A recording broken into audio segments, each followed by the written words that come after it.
तो मध्य प्रदेश की हम बात करेंगे क्योंकि मध्य प्रदेश के गुना में हनुमान जयंती शोभा यात्रा में जबरदस्त हंगामा यहां देखने को मिला। एक धार्मिक स्थल के सामने से शोभा यात्रा गुजरने के बाद हंगामा शुरू हुआ था और उसके बाद पथराव शुरू कर दिया गया। मौके पर पुलिस प्रशासन के वरिष्ठ अधिकारी पहुंचे, स्थिति को नियंत्रण में किया गया। पथराव के मामले में आपको यह भी बता दें कि एफआईआर दर्ज की गई है। धार्मिक स्थल का इसमें जिक्र है। जानकारी जो मिली है वो ये कि लोगों ने डीजे की तेज आवाज और भक्ति के गीतों पर आपत्ति जताई थी। घटना के दौरान वहां पर मौजूद लोगों का कहना है, चश्मदीदों का कहना है कि तीखी बहस शुरू हुई और उसके बाद छतों से पत्थर फेंके जाने लगे और हंगामा इतना ज्यादा बढ़ा कि कई लोग बुरी तरह से घायल हुए हैं।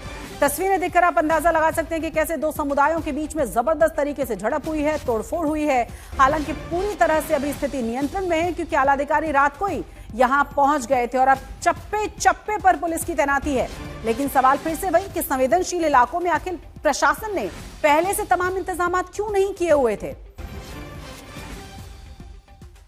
गुना में हनुमान जयंती के दौरान जो जुलूस निकल रहा था और उस दौरान जो पथराव हुआ है या वाद विवाद की स्थिति यहाँ पे बनी थी, उसके बाद अब स्थिति पूरी तरीके से काबू में है। प्रशासन ने तुरंत एक्शन लेते हुए जो है दोषियों के खिलाफ एफआईआर दर्ज कर ली और उसके बाद अगर अब देखें तो बड़ी संख्या में पुलिस बल आपको यहाँ तैनात दिख जाएगा। घटना की अगली सुबह जो मस्जिद है जहाँ पे ये पूरा पथराव हुआ था, उस पूरे इलाके में, कर्नलगंज इलाके में पुलिस की भारी मौजूदगी जो है वो देखी जा सकती है। ये वो सामने मस्जिद है जिसके ठीक सामने जब जुलूस निकल रहा था उस दौरान डीजे की तेज आवाज और जो नारे लग रहे थे, उसके बाद ये पूरा घटनाक्रम घटित हुआ और फिर जो पथराव हुआ उसमें कुछ लोग घायल भी हुए।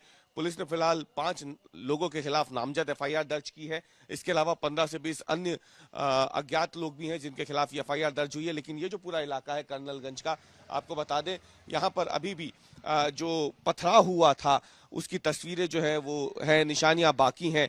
जब पथराव हुआ था दोनों तरफ से तो उसके बाद आप देख सकते हैं ईंटें जो हैं वो अभी भी यहाँ पे रखी हुई दिख जाएगी। ईंट के अलावा अगर आपको देखें पत्थर जो है वो साफ तौर पे यहाँ बिखरे पड़े हुए हैं अभी भी, और ये साफ तौर पे बता रहा है कि किस तरीके के हालात रहे थे जब हनुमान जयंती के जुलूस पर यहाँ पथराव हुआ था। हालांकि बताया जा रहा है कि 15 से 20 मिनट के दौरान ही प्रशासन ने तुरंत एक्शन लेते हुए इस पूरी घटना को आगे बढ़ने से रोका। लेकिन अभी भी ये जो निशानियां यहाँ दिख रही हैं, जो लोग यहाँ भगदड़ के दौरान भागे होंगे, पथराव के दौरान भागे थे, उनके जो चप्पल जूते वगैरह यहाँ रखे हुए हैं ईंटों के साथ, पत्थरों के साथ, वो साफ तौर पे गवाही दे रहे हैं कि यहाँ पे कल रात को, कल शाम को जुलूस के दौरान क्या कुछ हुआ होगा।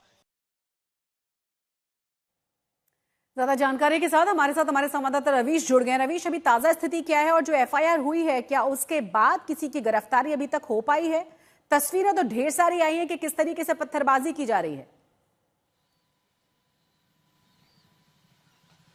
जी, अभी गिरफ्तारी तो नहीं हुई है यहाँ पर, आपको बता दें शशि। हालांकि नामजद एफआईआर दर्ज हुई है 5 लोगों के खिलाफ और 15 से 20 अज्ञात लोगों के खिलाफ भी हुई। लेकिन हम आपको नई तस्वीरें दिखा रहे हैं इस वक्त। जैसे जैसे दिन चढ़ रहा है ना, नई तस्वीरें सामने आती जा रही है। आप देख रही है, हम थोड़े से और आगे निकले हैं जब, तो ये सड़कों पे पड़े हुए पत्थर को देख के आप अंदाजा लगाएंगी, ईंटों को देख के अंदाजा लगाएंगी कि किस तरीके से यहाँ पे बीती रात पथराव हुआ है। लेकिन इसके अलावा अब हम आपको एक एक्सक्लूसिव तस्वीर दिखाने वाले हैं कि ये पथराव जो आपने अभी देखा, ये तो गली में है, मोहल्लों में जो हुआ है वो तो हुआ ही है। लेकिन हम आपको जो तस्वीर दिखाएंगे उसे देख के आप चौंक जाएंगे कि इस मकान की पहली मंजिल पे भी अंदर, कमरे के अंदर तक जो है वो पत्थर गए हैं और वो तस्वीरें हम आपको दिखाने वाले हैं। ये देखिए, ये पहला पत्थर आप देख रहे हैं और इसके अलावा जब पहली मंजिल तक आएंगे तो देखिए किस हद तक पत्थरबाजी हुई थी। इसकी तस्वीर हम आपको दिखाते हैं।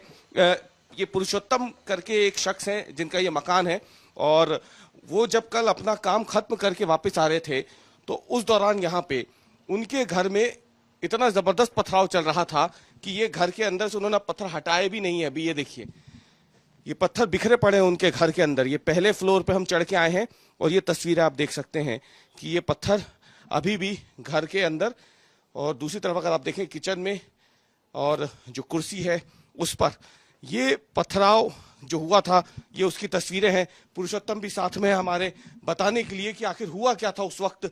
आप जब काम खत्म करके आए, नीचे चल क्या रहा था और क्या आपने तब ये सोचा था कि ये पथराव इतना बड़ा होगा कि घर के अंदर तक, पहले फ्लोर तक, अंदर तक का पत्थर आ जाए? मैं आया उस समय पत्थर बिक रहे थे तो मैंने देखा कि यार मेरा घर पास में है, तो बच्चे भी थे यहाँ पर, तो मैंने आकर यहाँ पर देखा तो ये लोग पत्थर फेंक रहे थे कुछ लोग।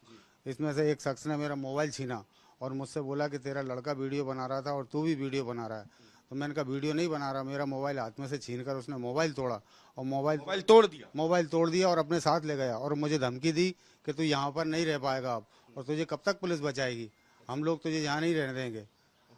ऐसी करके धमकी दी गई और तू रिपोर्ट करेगा तो फिर हम तुझे देख लेंगे। गाड़ी भी आपकी तोड़ी गई? मेरी गाड़ी तोड़ी गई, वहाँ खड़ी थी गाड़ी उधर।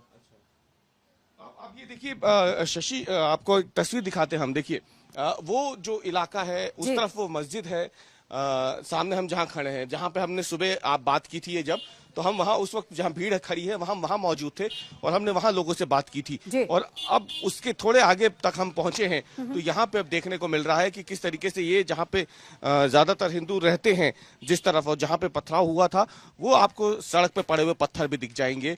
और मैं चाहूंगा मेरे कैमरा पर्सन से दिखाए आपको कि ये देखिए ये सड़क के पत्थर जो हमने लगाया जा सकता है, जो प्रशासन और लगातार जो सवाल उठाए जा रहे हैं कि आखिर अगर संवेदनशील इलाका था, पहले इस तरह की यहाँ घटनाएं हुई हैं, तो क्यों पहले से ही व्यवस्थाएं चाक चौबंद नहीं थी जो अभी नजर आ रही है। बहुत बहुत शुक्रिया रवि इस तमाम जानकारी के लिए आपका।